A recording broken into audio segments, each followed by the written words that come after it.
Well, hello there, and this is Auntie, and I am here to do my review of 90 Day Fiancé before the 90 days, season 5, episode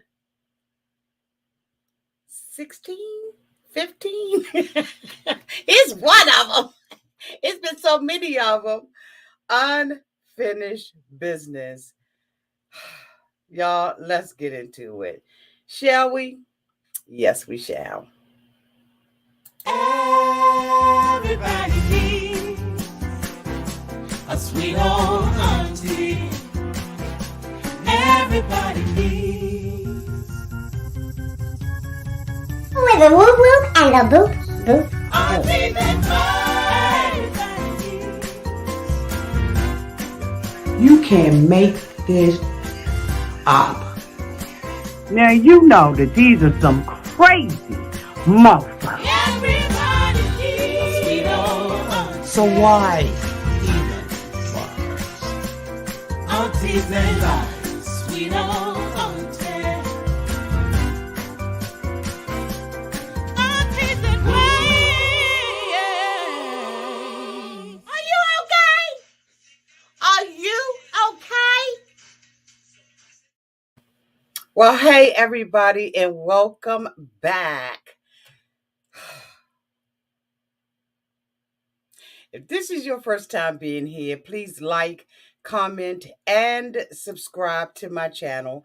And to all of my new subscribers, thank you all so much for joining the family.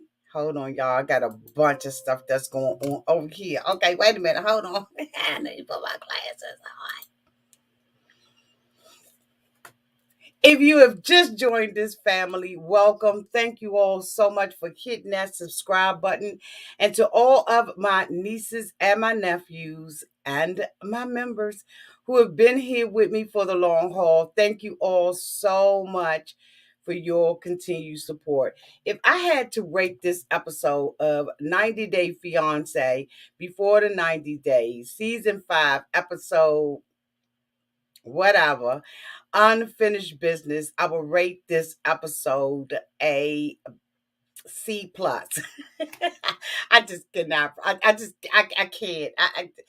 I want to give it a high rating, but I just can't. Let me know down in the comment section where you will rate this episode of 90 Day Fiancé before the 90 days. Okay, y'all. So without further ado, we're going to get into what we're going to get into, right? We're going to make it do what it do out here in these YouTube streets. The first, oh God, it did it again. Hold on, y'all. I don't know what is going on. Let me get my hand off of this. There we go. I'm going to put the mouse right there so we won't be having all these problems and confusions and stuff like that. Okay. The first couple I want to talk about is Benjamin and Mahogany. Now, as we know, last week, Benjamin, was still running around Peru, having this fake relationship with Mahogany. And so he decided that, since everything hadn't gone the way that he wanted it to go, that he was going to confront her about her age. Like, mofo, please. Like, are you serious? Are you serious? Like, whatever. So he decides he's going to confront her, and she gets up and she walks away, and he indicates that he is not there to play games. And I'm like, okay, so if you're not there to play games, what are you there to do? It is obvious that there's no connection between the two of them, and that this mofo is absolutely playing games. I mean, I don't know if we're looking at the same screen or we not, but I'm just saying. Okay, I'm not sure if y'all can hear me. I got the mic all the way up here. Let me bring my mic up. So Mahogany decides that she, is going to go and tell the producers that, she wants to get in the car and she just wants to go home. But I don't know whether or not Mahogany knows that that is going to be a task to get them to turn them cotton freaking cameras off and to actually allow her to go and do what it is that she feels like she needs to do. And so anyway, Mahogany, goes up there and everything, and he's talking all of this yang yang and talking about she's immature. I actually think that Mahogany was much more mature, okay, or mature than he was, hands cutting freaking down. Y'all let me know in the comment section who y'all thought was the maturest. Give me a 1 if you think that he was mature in this situation. Give me a 2 for Mahogany, because I'm telling you right now, I'm 2 all day long. You ain't got to be a 2 because I'm a 2, but I'm a 2 all day long because I absolutely don't believe that he handled this situation correctly. I thought that he was rather immature in this situation. I thought that, this was an old man, running behind a 22-year-old woman. And once he found out that she lied about her age, he should have backed the hell up. Because she just got legal a year ago. Now, I don't know how it is in Peru, but I know how it is here. And she just got legal a year ago, maybe a couple of months ago, maybe 2 weeks ago, might have been a day ago. But when he found out that she was 22, he should have left her the hell alone. So she goes up and she, is trying to get in the car and everything. And here he comes, feeling like that, he's been mistreated because he wasn't able to tell her all the things that he wanted to tell her. And she didn't want to hear anymore. She was shutting this conversation down and, just trying to go on about her business. This was his last day being there anyway. So what's the need of us having a conversation about it? We've already made a determination that we weren't going to be together. And so, he, decides that he is, an American and he has certain entitlements and certain rights to people, and he goes, and opens up the door. The girl is, walking over to the van. To the car. He's walking behind her to the car. I just was like, this at this point, this look a little stalkerish to me. I don't know how y'all feel about it, but it looked very, very stalkerish to me. And so she gets in the car and everything. He's still insisting on talking. He opens up the passenger door. And I don't know why the camera crew did not just pull away. But that's because, they want to get all the footage that they can get. Because at this point, we already knew that this relationship was false. It was fake. It didn't really have any substance to it. This mofo, I think sold TLC a story, and I think that they thought that they were going to get more out of this situation than what they got out of it. And so he just kept insisting. But I just was like, this is really looking a little stalkerish to me. I don't know how I was looking to y'all, but yeah, it was. So anyway, he starts talking. She hops out of the car and he's like, Mahogany, I'm not going to get in the car. I'm not going to get in the car. I just feel like, I'm American and I have a right. I have a right to say what I want and how I want to say it and when I want to say it. And you don't have any, rights and everything like that. That's all, Mahogany. And Mahogany, got back in the car after he got out and they finally pulled away. This mofo, begins to talk about Mahogany and stuff like that. And like I said, call her immature and stuff like that. But at this point, the girl was already done with you. She kissed you, I believe, last episode, because I think that she was forced to kiss you. I think that they wanted to see a little bit more. But I'm just like, you know what, sweetie pie, she should have been out the game. She should have been like, what? Like, ew. Ew. The next couple that I want to talk about is Usman and Kimberly and Zara. Honey, let me tell you something. When Zara came up on that, okay, so Kimberly left. Now, y'all remember last episode, Usman didn't even want to kiss her at the airport. He was determined that he was not going to kiss her in public. And, he did what he needed to do to get that necklace back, okay? Now, he had already kept the PlayStation 5. He had already kept the cotton freaking Apple, the Mac, okay, the MacBook Pro, but he needed to do some extra work in order to get his Soldier Boy. He needed to do some extra work to get his Soldier Boy necklace back. And so Usman did the work. He went in, gave her a little dinner, and he sang to her, you know what I'm saying, one of the songs out of his archives.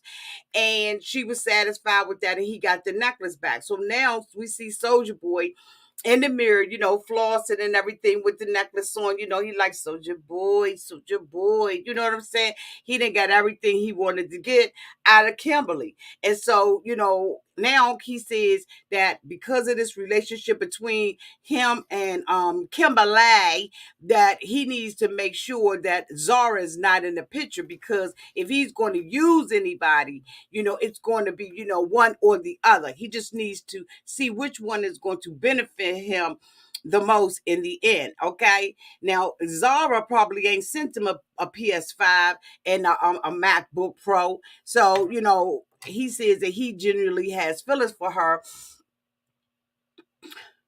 He says that he genuinely has feelings for her. And so, he decides that he's going to call Kimberly. Zara. Honey, when Zara came up on that screen, you talking about a beautiful black woman. And I was like, see, that's the issue. He had been dating all them other women, but didn't see when he went black, he didn't want to go, he really wanted to go back. But Zara had made a determination that, she just wasn't for the fool-la-la. And I don't blame her. I wouldn't have been for the fool-la-la or any of that either. See, all the other women been playing with them and playing, y'all, into his little game. And Zara didn't do it. Zara, dropped out and just was like, you know what, go ahead, do all of those women, do your career. Because Usman indicated, or Soldier Boy indicated, that his career is more important to him than anything. And so we see him bring Zara up and everything. And she's like, he was like, hey, Zara. She was like, hey, how you doing? I was like, girl, girl, you are batting them eyes, hunty. You got them lashes on. That hair is to the side, boo. Girl, I'm trying to tell you that human hair is looking so good on you, Zara. So anyway, he's talking to Zara, and he's telling Zara that he just, that he's in Tanzania, and that he just Zanzibar, and that he just finished, doing a video for the song that he had written to her. And she was like, I know what all the lyrics are, I'm familiar with it. So he was like, how's your mother? How's your brother? And she was like, fine. And he was like, what do your mother think about it? And she was like, I told my mother everything, because, she realized that I was hurt by the situation.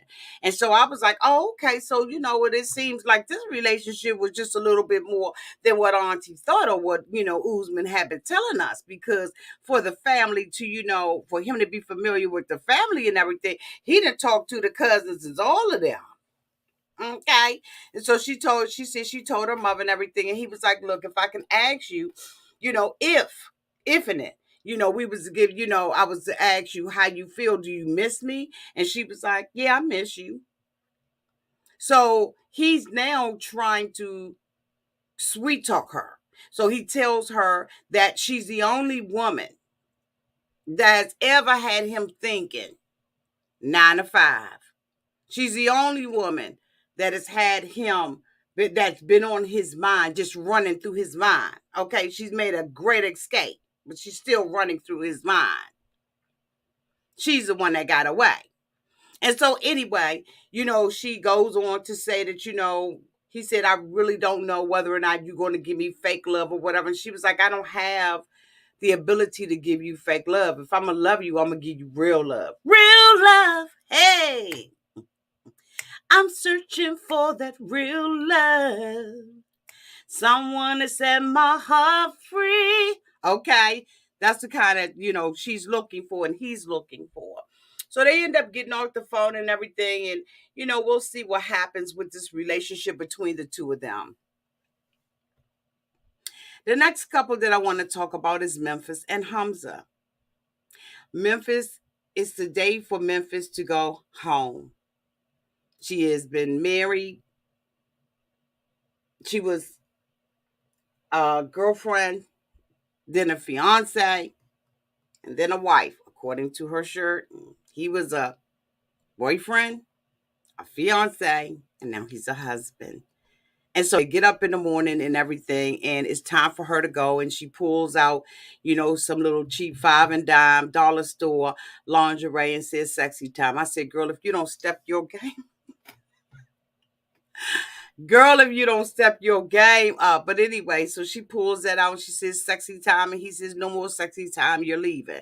And so, Memphis is, goes out with the mom and everything, and the mom and the sister are sitting there, and the mom, of course, is grief stricken because she's leaving, and she has her grandbaby now in her womb. And so Hamza tells his mom that she's going to miss him and all of that kind of stuff. And the mom's like, "I'm gonna miss you too." And then she starts to cry. Memphis goes over and Memphis hugs her and everything. And then Memphis is back, and the mother was like, "You really need to take care of that baby because, as Hamza said, this is an important baby." And so now he is wondering when he's going to be able to go to America. How soon is he going to be able to go to America so that he can help her with this baby? He believes that by the time he gets there, the baby is already going to be born. But, Memphis said that, she's going to make sure that she puts that paperwork in, that K1 paperwork in, so that he can come to America. Luckily for Hamza, he doesn't appear to have a criminal record or anything like that will cause him to not be able to come. And so after that, we see them going to the airport, and she's telling him that, she needs him to learn English and all of that. And it's important. And I was like, it's mighty funny that there are times when they can understand each other, and then other times where they have to use an interpreter act. I believe that a lot of these people absolutely know the King's English.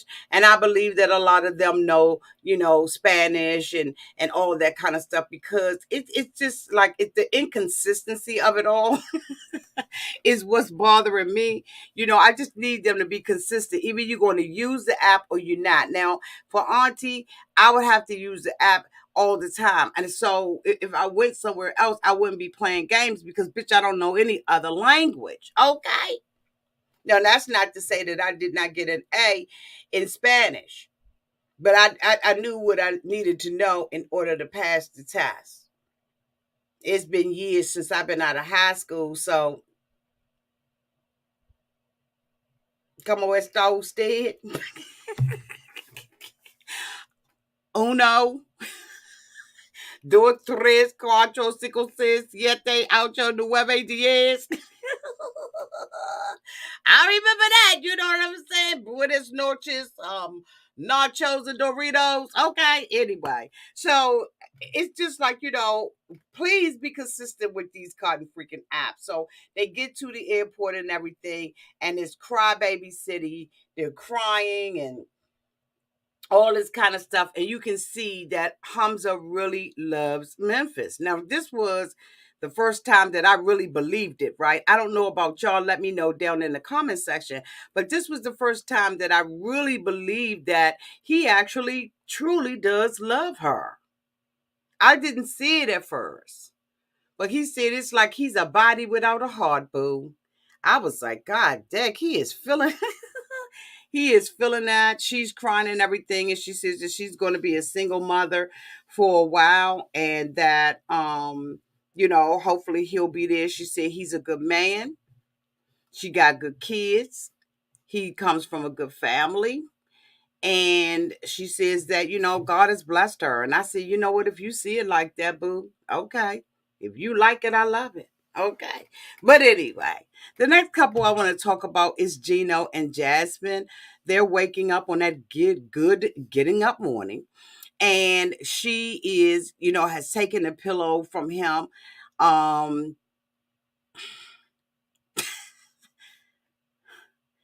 And she tells him with tears in her eyes that she messed up their last evening with the arguing and all of that, the bickering and stuff that we have been, that Jasmine has been known to do.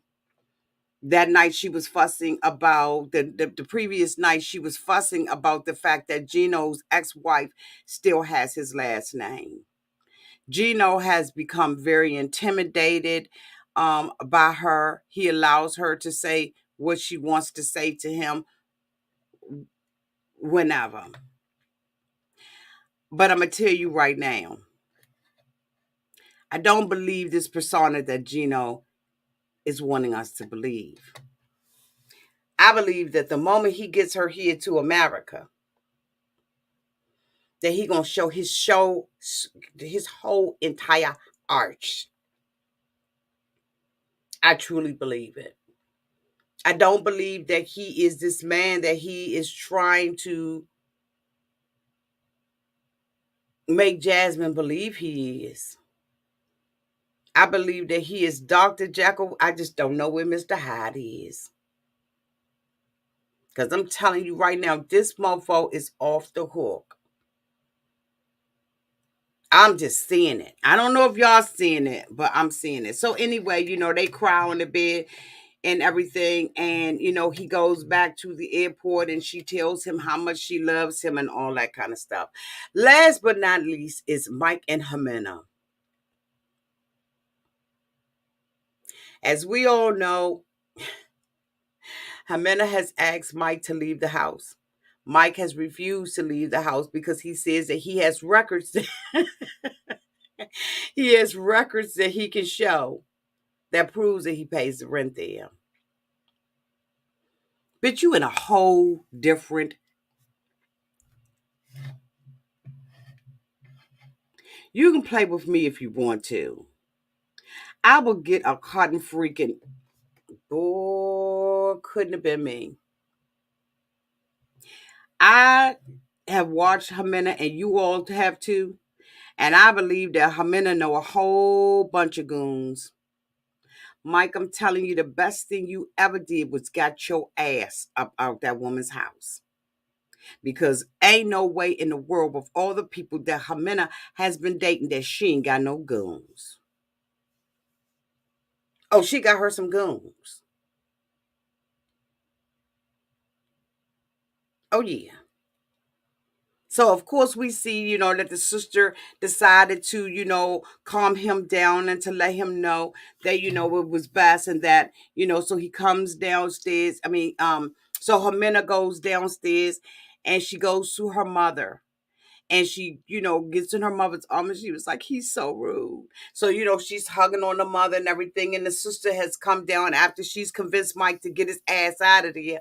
And so, the three of them are hugging and they're crying and everything. And so Jimenez sits on the sofa. Her mother was like, what's going on, baby? And she was like, he just rude.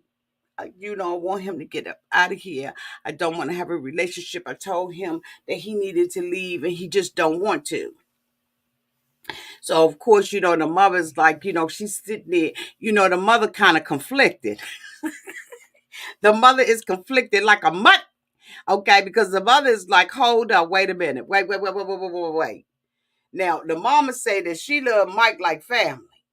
She said that, Mike came right in the nick of damn time. He came right when the cotton freaking virus kicked off, okay, across this globe. And she said, Mike is the only reason, bitch, that I got to dip my cotton freaking. She said he's the only reason that I got to eat. He's the only reason that we was able to order out around this.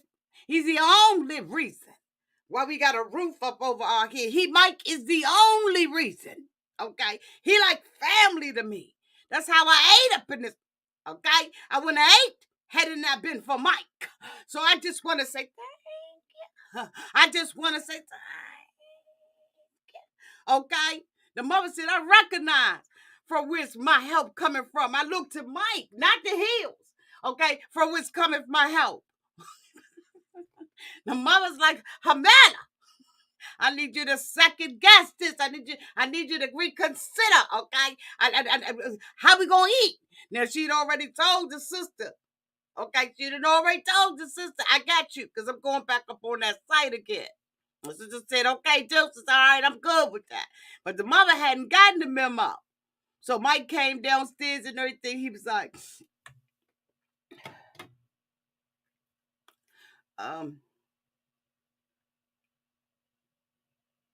can I call you and see whether or not the key. I could see the kids if I can come over. The mother said he just want to call you. That's all he said. Mena. That's all he said. She said, yeah, you can call. But that's about it. So, of course, Mike leaves out, he grabs his bags and everything. He says that this is hard for him and all of that. You know what I'm saying? And the mother's standing there at the cotton freaking gate. She holding on, looking through the bars. Holding back the years. I wasted all my tears. Wasted all my tears. Oh, I'll keep holding on. I'll keep. The mother was holding on to the gate, hoping and praying that at some point Jimena get herself together. Okay? So Mike goes back to the hotel. He's bitter, he mad and everything because, he feel like he had a right? He feel like he had a right to see the kids and all of that kind of stuff. And she was like, no, y'all, you don't have no right to see nothing. So the next day, Mike gets up on that soggy, rainy, sad morning. And he calls her first thing. Jimena answered the phone. She chilling. She's so glad that mofo up at her house. Jimena was like in the bed like, what? He was like, today's my last day being here. And I want to know if I could come back to the house, see the kids, your mother and everybody, say bye. Jimena said, nah. Nah, we ain't together no more. I mean, it's over. I've already told you it's over. No, you can't come over here. So Mike was like, okay. So you could say bye to everybody on the phone. Hey, everybody, come on, gather around. Harold, get your little ass over here. Say bye. Bye, Mike. Just wave. You ain't got to even say nothing with your mouth. Just wave to the mofo. So, all of them say bye to him. Bye, Mike. Bye. So, Mike he mad. Mike said he doesn't deserve to be treated like this. He done paid the rent up on that over there. He done paid for the Frigidaire. He done paid for the coffee maker. He done paid for the food in mama belly. He done paid for the air that they breathe up over there. And he don't feel like he deserved this. But you know what? This is hard times, okay? It's whatever high. And he ain't gonna call her. He done with her. He fit to be tied. She done messed up the best thing yet to ever come into her life. Okay? She done messed it up. And he's done with Jimena. He's convinced that Jimena has used him for his money for the very last time. He gone. Jimena is sitting there doing an interview. She interviewing like a mother. Got the camera crew ready to ask her little questions. And next thing you know, the lady's like, all right, you ready, Jimena? She was like, no, wait, man. Hold on one second. I'm getting messages from Mike. Hold on. Now, mind you, Mike was talking big the other day. Just that morning, he was talking about how he wasn't going to call her no more. How he was done, tied, and through. Now, he admitted that this hurt him, but he said he was done with the relationship. That he wasn't going to be the first one to reach out to her. That she was going to have to miss him when he was gone.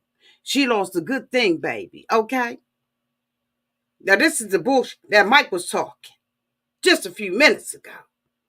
And the next thing you know, Jimena, with that same famous yellow shirt on, is interviewing, and here he is texting. She was like, He was like, let me pay the rent. I want you to be stable and safe. How many said, why would I allow you to pay the rent over here? We just friends. Why would you want to pay my rent? He said, because I want you to be stable and safe. Matter of fact, what I want to do is I want to pay all your rent and I want to come back on September 1st so we can get married. Bitch, what part of we ain't together no more? Don't you understand? What part of you got put up out my house in the middle of the night? What part of you been sleeping in my kids' bedrooms and I don't like your snotty nose, your shoes, your stinking and your smelly farts, your burps that just come out uninterrupted like a commercial? What part do you not understand? I don't want you no more. She said, well, we just friends. Why would you want to pay my rent and pay my bills and everything? She said, let me call you.